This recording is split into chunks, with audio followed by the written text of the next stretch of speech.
Old Tom Bombadil was a merry fellow. Bright blue his jacket was, and his boots were yellow. Green were his girdle, and his breeches all of leather. He wore in his tall hat a swan-wing feather. He lived up under hill, where the withy windle ran from a grassy well down into the dingle. Old Tom in summer-time walked about the meadows, gathering the buttercups, running after shadows, tickling the bumblebees that buzzed among the flowers, sitting by the waterside for hours upon hours. There his beard dangled long down into the water. Up came Goldberry, the river woman's daughter, pulled Tom's hanging hair. In he went a-wallowing, under the water lilies bubbling and a-swallowing. "Hey, Tom Bombadil, whither you going?" said fair Goldberry. "Bubbles you are blowing, frightening the finny fish and the brown water rat, startling the dab chicks and drowning your feather hat." "You bring it back again, there's a pretty maiden," said Tom Bombadil. "I do not care for wading. Go down, sleep again where the pools are shady, far below willow roots, little water lady." Back to our mother's house in the deepest hollow swam young Goldberry, but Tom he would not follow. On knotted willow roots he sat in sunny weather, drying his yellow boots and his draggled feather. Up woke Willow Man, began upon his singing, sang Tom fast asleep under branches swinging. In a crack caught him tight, snick, it closed together, trapped Tom Bombadil, coat and hat and feather. "Ah, Tom Bombadil, what be you a-thinking, peeping inside my tree, watching me a-drinking, deep in my wooden house, tickling me with feather, dripping wet down my face like a rainy weather? You let me out again, old man Willow. I'm stiff lying here, they're no sort of pillow, your hard crooked roots. Drink your river water, go back to sleep again, like the river daughter." Willow Man let him loose when he heard him speaking, locked fast his wooden house, muttering and creaking, whispering inside the tree. Out from Willow Dingle Tom went, walking on up the withy windle. Under the forest eaves he sat a while a-listening. On the boughs piping birds were chirruping and whistling. Butterflies about his head went quivering and winking, until grey clouds came up as the sun was sinking. Then Tom hurried on. Rain began to shiver, round rings spattering in the running river. The wind blew, shaken leaves, chilly drops were dripping. Into a sheltering hole old Tom went skipping. Out came Badger Brock with his snowy forehead and his dark blinking eyes. In the hill he quarried with his wife and many sons. By the coat they caught him, pulled him inside their earth, down their tunnels brought him. Inside their secret house, there they sat a-mumbling. "Oh, Tom Bombadil, where you come tumbling, bursting in the front door? Badger folk have caught you. You'll never find it out the way that we have brought you." "Now, old Badger Brock, do you hear me talking? You show me out at once, I must be a-walking. Show me to your back door under briar roses, then clean grimy paws, wipe your earthy noses. Go back to sleep again on your straw pillow, like fair Goldberry and old man Willow." Then all the badger folk said, "We beg your pardon." They showed Tom out again to their thorny garden, went back and hid themselves, a-shivering and a-shaking, blocked up all their doors, earth together raking. Rain had passed, the sky was clear, and in the summer gloaming old Tom Bombadil laughed as he came homing, unlocked his door again and opened up a shutter. In the kitchen round the lamp moths began to flutter. Tom through the window saw waking stars come winking, and the new slender moon early westward sinking. Dark came under hill. Tom he lit a candle, upstairs creaking went, turned the door handle. "Oh, Tom Bombadil, look what night has brought you. I'm here behind the door, now at last I've caught you. You'd forgotten Barrow White, dwelling in the old mound up there on hilltop, with a ring of stones round. He's got loose again. Under earth he'll take you, poor Tom Bombadil. Pale and cold he'll make you. Go out, shut the door, and never come back after. Take away gleaming eyes, take your hollow laughter. Go back to grassy mound. On your stony pillow lay down your bony head like old man Willow, like young Goldberry and badger folk in Burrow. Go back to buried gold and forgotten sorrow." Out fled Barrow White through the window leaping, through the yard over wall like a shadow sweeping. Uphill wailing went back to leaning stone rings, back under lonely mound, rattling his bone rings. Old Tom Bombadil lay upon the pillow, sweeter than Goldberry, quieter than the willow, snugger than the badger folk or the barrow dwellers, slept like a humming top, snored like a bellows. He woke in morning light, whistled like a starling, sang, "Come, derry doll, merry doll, me darling." He clapped on his battered hat, boots and coat and feather, opened the window wide to the sunny weather. Wise old Bombadil, he was a wary fellow. Bright blue his jacket was, and his boots were yellow. None ever caught old Tom in upland or in dingle, walking the forest bars or by the windle, or out on the lily pools in boat upon the water. But one day Tom he went and caught the river daughter, in green gown, flowing hair, sitting in the rushes, singing old water songs to birds upon the bushes. He caught her, held her fast. Water rats went scuttering, reeds hissed, herons cried, and her heart was fluttering. Said Tom Bombadil, "Here's my pretty maiden. You shall come home with me. The table is all laden, yellow cream, honeycomb, white bread and butter, roses at the window sill and peeping round the shutter. You shall come under hill. Never mind your mother in her deep weedy pool. There you'll find no lover." Old Tom Bombadil had a merry wedding, crowned all with buttercups, hat and feathers shedding. His bride with forget-me-nots and flag lilies for garland was robed all in silver green. He sang like a starling, hummed like a honeybee, lilted to the fiddle, clasping his river maid round her slender middle. Lamps gleamed within his house, and white was the bedding. In the bright honeymoon badger folk came treading, danced down under hill, and old man Willow tapped at window pane as they slept on the pillow. On the bank in the reeds, river woman sighing heard old Barrow White in his mound crying. Old Tom Bombadil heeded not the voices, taps, knocks, dancing feet, all the nightly noises. Slept till the sun arose, and sang like a starling, "Hey, come, derry doll, merry doll, me darling," sitting on the doorstep, chopping sticks of willow, while fair Goldberry combed her tresses yellow.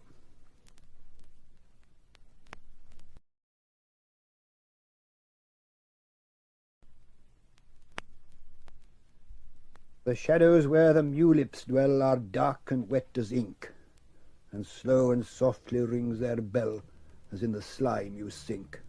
You sink into the slime who dare to knock upon their door, while down the grinning gargoyles stare and noisome waters pour.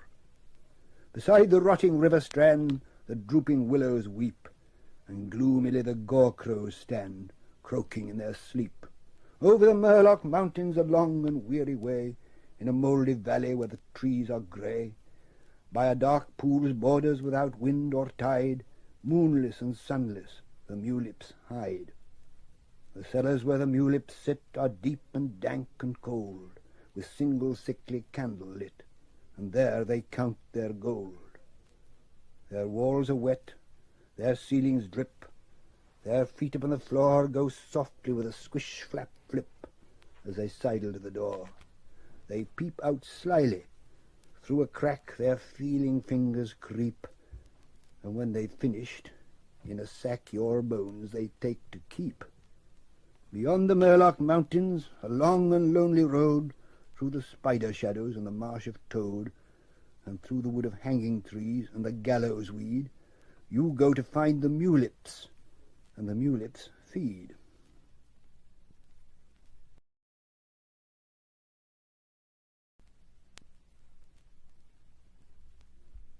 When the moon was new and the sun young, of silver and gold the gods sang. In the green grass they silver spilled, and the white waters they with gold filled. Ere the pit was dug, or hell yawned, ere a dwarf was bred, or dragon spawned, there were elves of old, and strong spells on the green hills in hollow dells they sang as they wrought many fair things, and the bright crowns of the elf kings. But their doom fell, and their song waned, by iron hewn and by steel chained, greed that sang not nor with mouth smiled, in dark holes their wealth piled, graven silver and carven gold.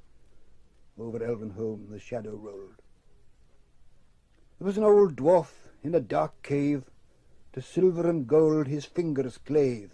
With hammer and tongs and anvil stone he worked his hands to the hard bone, and coins he made, and strings of rings, and thought to buy the power of kings. But his eyes grew dim, and his ears dull, and the skin yellow on his old skull. Through his bony claw with a pale sheen the stony jewel slipped unseen. No feet he heard, nor the earth quaked, when the young dragon his thirst slaked, and the stream smoked at his dark door. The flames hissed on the dank floor, and he died alone in the red fire. His bones were ashes in the hot mire. There was an old dragon and a grey stone. His red eyes blinked as he lay alone. His joy was dead, and his youth spent. He was knobbed and wrinkled, and his limbs bent in the long years to his gold chained. In his heart's furnace the fire waned. To his belly's slime gems stuck thick. Silver and gold he would snuff and lick. He knew the place of the least ring beneath the shadow of his black wing. Of thieves he thought on his hard bed, and dreamed that on their flesh he fed, their bones crushed and their blood drank. His ears drooped and his breath sank. Mail rings rang, he heard them not. A voice echoed in his deep grot. A young warrior with a bright sword called him forth to defend his hoard. His teeth were knives and of horn his hide, but iron tore him and his flame died. There was an old king on a high throne. His white beard lay on knees of bone. His mouth savoured neither meat nor drink, nor his ears song. He could only think of his huge chest with carven lid, where pale gems and gold lay hid in secret treasury in the dark ground. Its strong doors were iron bound. The swords of his thanes were dull with rust, his glory fallen, his rule unjust, his halls hollow and his bowers cold, but king he was of elvish gold. He heard not the horns in the mountain pass, he smelt not the blood on the trodden grass, but his halls were burned, his kingdom lost, in a cold pit his bones were tossed. There is an old hoard in a dark rock, forgotten behind doors none can unlock. That grim gate no man can pass. On the mound grows the green grass, there sheep feed and the larks soar, and the wind blows from the seashore. The old hoard the night shall keep, while earth waits and the elves sleep.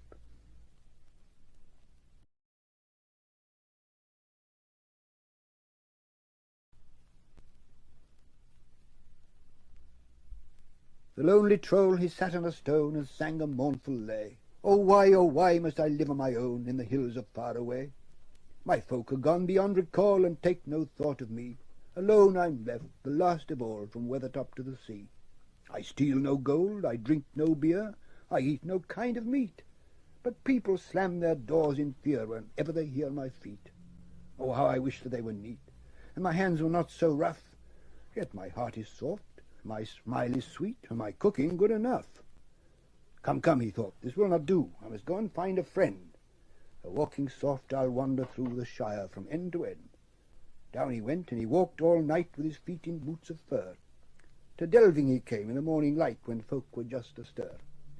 He looked around, and who did he meet but old Mrs. Bunce and all, with umbrella and basket, walking the street, and he smiled and stopped to call.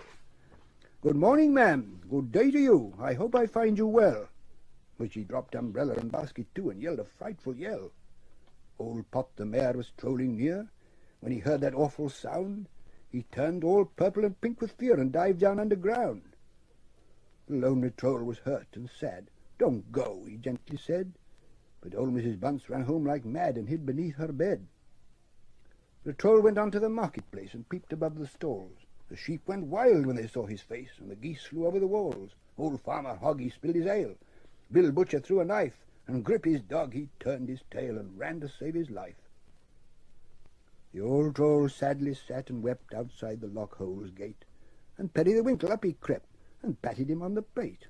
"Oh, why'd you weep, you great big lump? You're better outside than in." He gave the troll a friendly thump and laughed to see him grin. "Oh, Perry the Winkle boy," he cried, "come, you're the lad for me. Now if you're willing to take a ride, I'll carry you home to tea." He jumped on his back and held on tight, and "Off you go," said he. And the Winkle had a feast that night, and sat on the old troll's knee. There were pikelets, there was buttered toast and jam and cream and cake, and the Winkle strove to eat the most, though his buttons all should break. The kettle sang, the fire was hot, the pot was large and brown, and the Winkle tried to drink the lot, in tea though he should drown. When full and tight were coat and skin, they rested without speech. To the old troll said, "I'll now begin the baker's art to teach, the making of beautiful crampsome bread. of bannocks light and brown, and then you can sleep on a heather bed with pillows of owlets down. Young Winkle, where have you been? They said.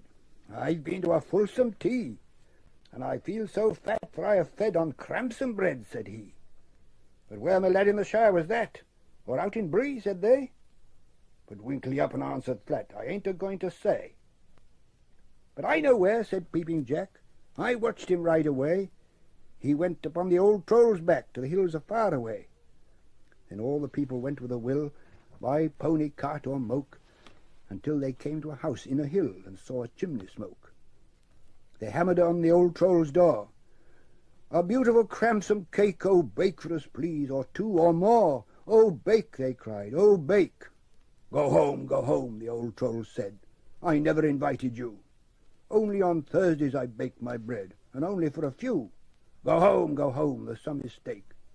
My house is far too small, and I've no pikelets, cream, or cake. The Winkle has eaten all.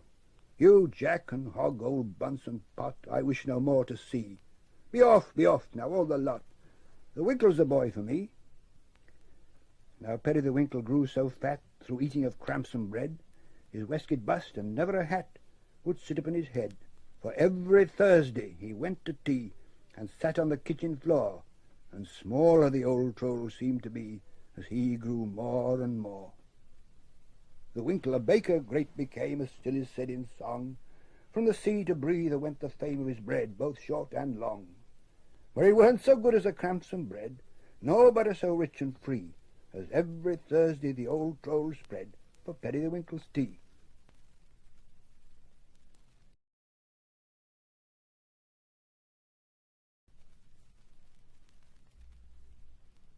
The man in the moon had silver shoon, and his beard was of silver thread, with opals crowned and pearls all bound about his girdle stead. In his mantle grey he walked one day across a shining floor, and with crystal key and secrecy he opened an ivory door. On a filigree stair of glimmering hair, then lightly down he went, and merry was he at last to be free on a mad adventure bent. In diamonds white he had lost delight, he was tired of his minaret, of tall moonstone that towered alone on a lunar mountain set. He would dare any peril for ruby and beryl to broider his pale attire, for new diadems of lustrous gems, emerald and sapphire. He was lonely too, with nothing to do but stare at the world of gold, and hark to the hum of it distantly come as gaily round it rolled. At plenilune in his argent moon, in his heart he longed for fire, not the limpid lights of one's seely nights, for red was his desire, for crimson and rose and ember glows, for flame with burning tongue, for the scarlet skies in a swift sunrise when a stormy day is young. He had seas of blues and the living hues of forest green and fen, and he yearned for the mirth of the populous earth and the sanguine blood of men. He coveted song and laughter long and viands hot and wine, eating pearly cakes of light snowflakes and drinking thin moonshine. He twinkled his feet as he thought of the meat of pepper and punch galore, and he tripped unaware on his slanting stair, and like a meteor, a star in flight ere Yule one night, flickering down he fell from his leathery path to a foaming bath in the windy bay of Bell. He began to think, lest he melt and sink, what in the moon to do, when a fisherman's boat found him far afloat, to the amazement of the crew, caught in their net, all shimmering wet in a phosphorescent sheen of bluey whites and opal lights and delicate liquid green. Against his wish, with a moaning fish, they packed him back to land. You had best get a bed in an inn, they said. The town is near at hand. Only the knell of one slow bell high in the seaward tower announced the news of his moonsick cruise at that unseemly hour. Not a hearth was laid, not a breakfast made, and dawn was cold and damp. For ashes for fire and for grass the mire, for the sun a smoking lamp in a dim back street. Not a man did he meet, no voice was raised in song. There were snores instead, for all folk were abed, and still would slumber long. He knocked as he passed on doors locked fast, and called and cried in vain, till he came to an inn that had light within, and tapped at a window pane. A drowsy cook gave a surly look. "What do you want?" said he. I want fire and gold and songs of old and red wine flowing free. You won't get them here, said the cook with a leer, but you may come inside. Silver I lack and silk to my back. Maybe I'll let you bide. A silver gift the latch to lift, a pearl to pass the door. For a seat by the cook in the ingle nook it cost him 20 more. For hunger or drouth naught passed his mouth, till he gave both crown and cloak, and all that he got, in an earthen pot broken and black with smoke, was porridge cold and 2 days old, to eat with a wooden spoon. For puddings of Yule with plums, poor fool, he arrived so much too soon, an unwary guest on a lunatic quest from the mountains of the moon.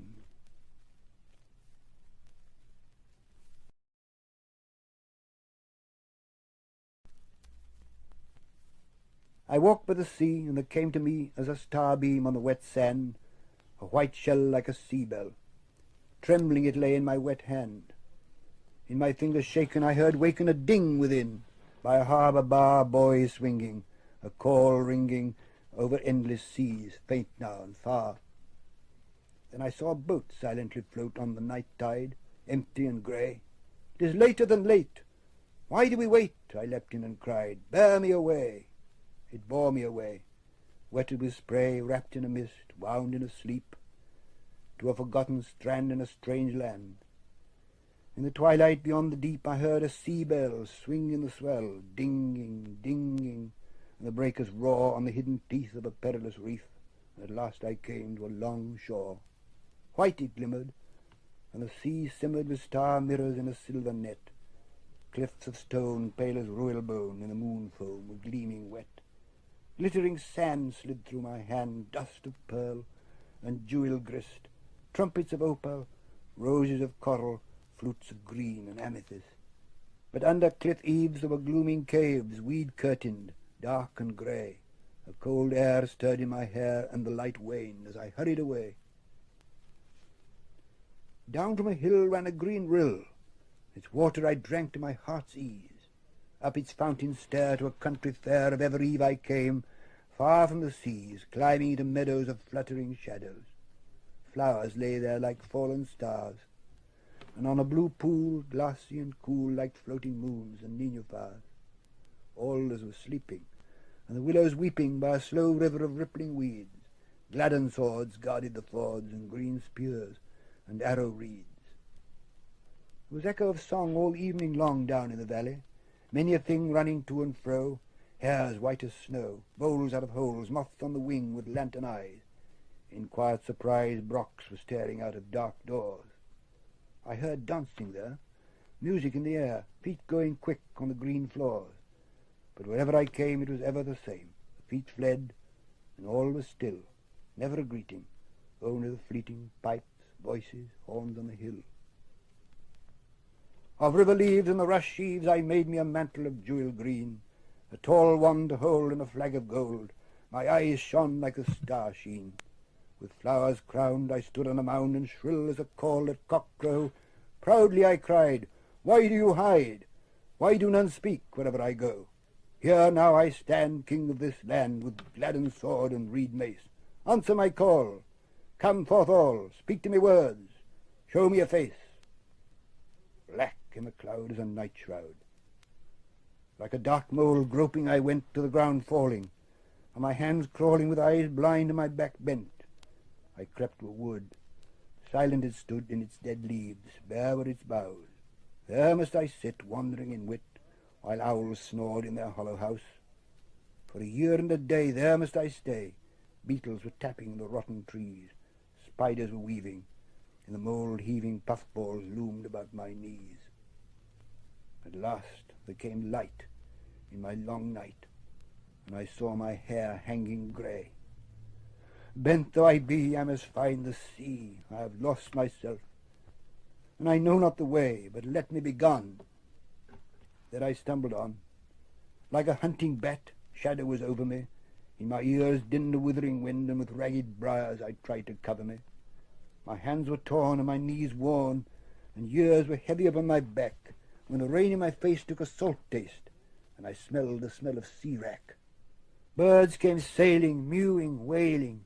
I heard voices in cold caves, seals barking and rocks snarling, and in spout holes the gulping of waves. Winter came fast. Into a mist I passed. To Land's End my years I bore. Snow was in the air, ice in my hair. Darkness was lying on the last shore. There still afloat waited the boat, in the tide lifting its prow tossing. Weary I lay as it bore me away, the waves climbing, the seas crossing, passing old hulls clustered with gulls, and great ships laden with light, coming to haven dark as a raven, silent as snow, deep in the night. Houses were shuttered. Wind round them muttered, roads were empty. I sat by a door, and where drizzling rain poured down a drain, I cast away all that I bore. In my clutching hand some grains of sand, and a sea-shell, silent and dead. Never will my ear that bell hear, never my feet that shore tread, never again. As in sad lane, in blind alley, and in long street ragged I walk.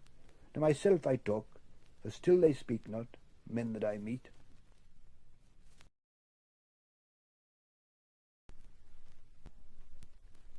Ar elbereth glilfoniel, sidivren penamiriel o menel aglar elenath, na haired palandiriel o galathrem in enorath, fanuilos lelinathon, nevaya si nevayaron.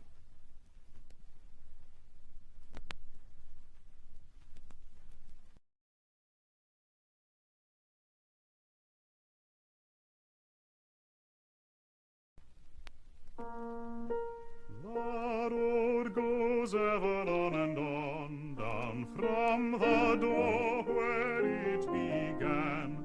Now far ahead the road has gone, and I must follow if I can, pursuing it with weary feet, until it joins some larger way, where many paths and errands meet.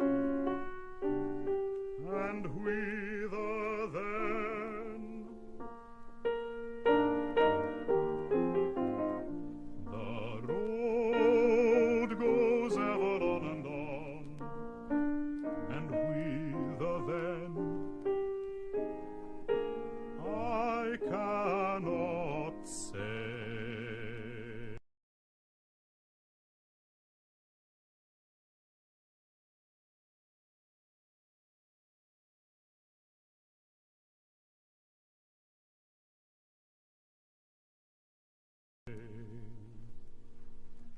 Upon the hearth a fire is red, beneath the roof there is a bed, but not yet weary are our feet, still round the corner we may meet. A sodden tree or standing stone, that none have seen but we alone. Tree and flower and leaf and grass, let them pass, let them pass. Hill and water under sky, pass them by, pass them by. Still round the corner there may wait a new road, a secret gate, and though we pass them by today, tomorrow we may come this way, and take the hidden paths that run towards the moon or to the sun. Apple, thorn, and nut and sloe, let them go, let them go. Sand and stone and pool and dell, fare you well, fare you well. Home is behind, the world ahead, and there are many paths to tread, through shadows to the edge of night, until the stars are all alight. Then world behind and home ahead, we'll wander back to home and bed. Mist and twilight, cloud and shade, away shall fade, away shall fade. Fire and lamp and meat and bread, and then to bed, and then to bed.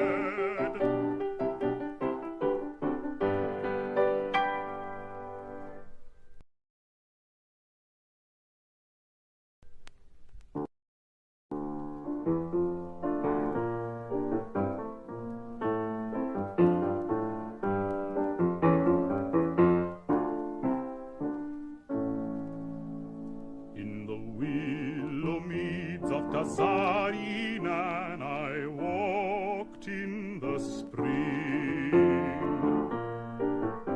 are the sight and the smell of the spring in Montazarion. And I said that was good. I wandered in summer in the elm woods of Ocean, are the light and the music in the summer by the 7 rivers of Ocean. And I thought that was best. To the beaches of Neldorf I came in the autumn, are the gold and the red and the sighing of the leaves in the autumn in Tana Neldor. It was more than my desire. To the pine trees upon the highland of Dorthonion I climbed in the winter, are the wind and the whiteness and the black branches of winter upon Orodnathon. My voice went up and sang in the sky. And now all those lands lie under the wave, and I walk in Ambarona, in Tauramorna, in Aldalome, in my own land, in the country of Fangorn, where the roots are long and the years lie thicker than the leaves, in Tauramorna Lome.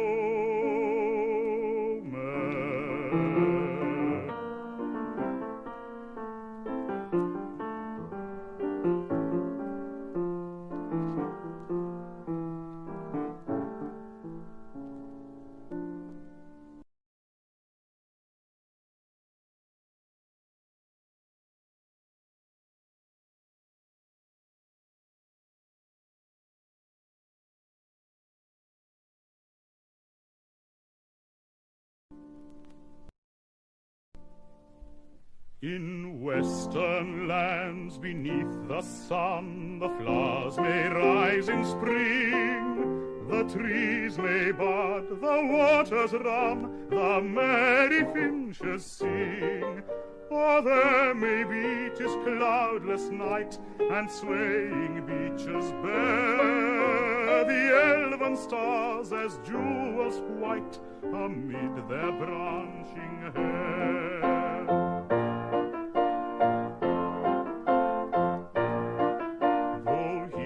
Journey's end I lie in darkness buried deep, beyond all towers strong and high, beyond all mountains steep.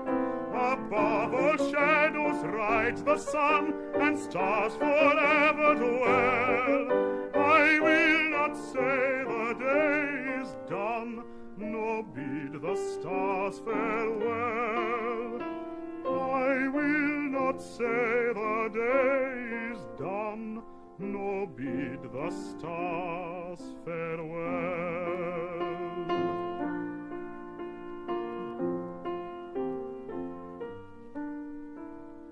I will not say the day is done, nor bid the stars farewell.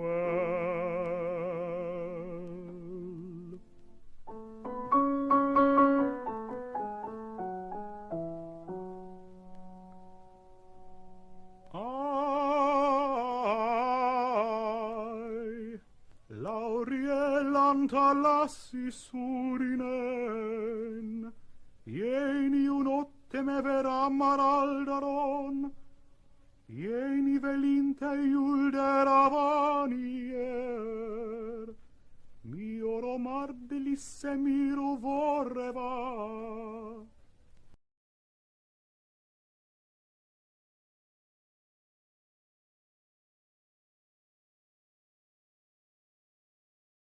Andune pella, vardo tellum arnul vini assentintilari elleni, o Mario aeretari lirinen.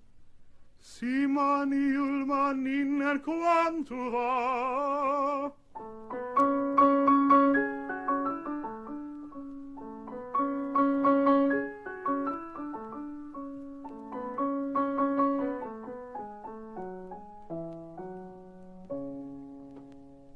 Ansit in talle varda o elosseo, ve fagnar maria telantari ortane, ariglie tier undulave lumbule.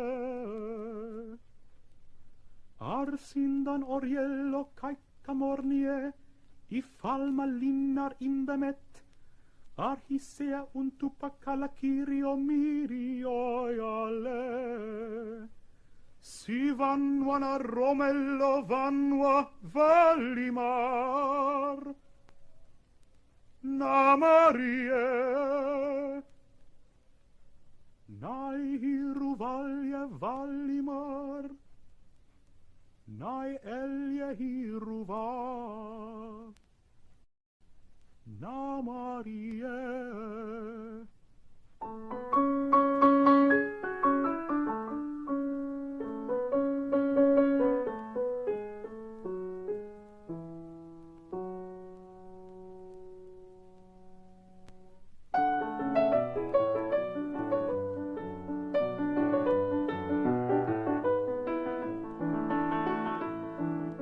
I sit beside the fire and think of all that I have seen, of meadow flowers and butterflies in summers that have been, of yellow leaves and gossamer in autumns that there were, with morning mist and silver sun and wind upon my hair.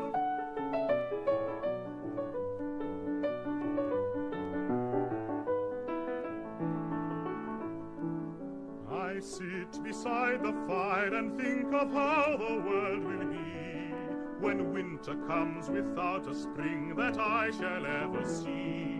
For still there are so many things that I have never seen. In every wood, in every spring, there is a different green.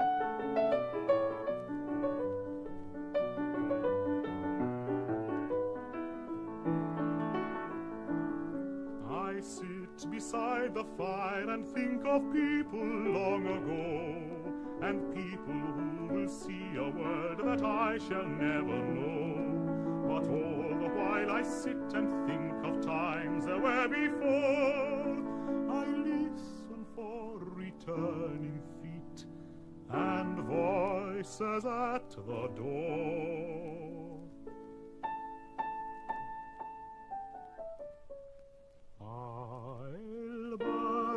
Gilthoniel, si livren penna Miriel, o menela glarellenath, nach eirer Pallandiriel, o galadre minenorath, fanuilos leilinathon, nevaiar si nevaiaron, nevaiaron. I listen for returning feet and voices at the door.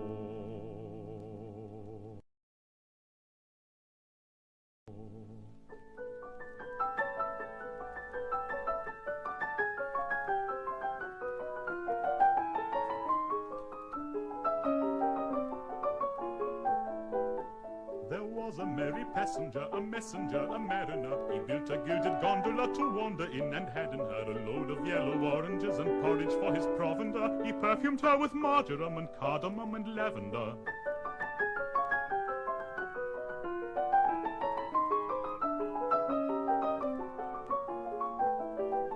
He called the winds of Argosies with cargoes in to carry him across the river 17 that lay between to tarry him. He landed all in loneliness where stony lay the pebbles on the running river. Darilyn goes merrily forever on. He journeyed then through meadowlands to shadowland that dreary lay, and under hill and over hill went roving still a weary way. He sat and sang a melody, his errantry a tarrying. He begged a pretty butterfly that fluttered by to marry him.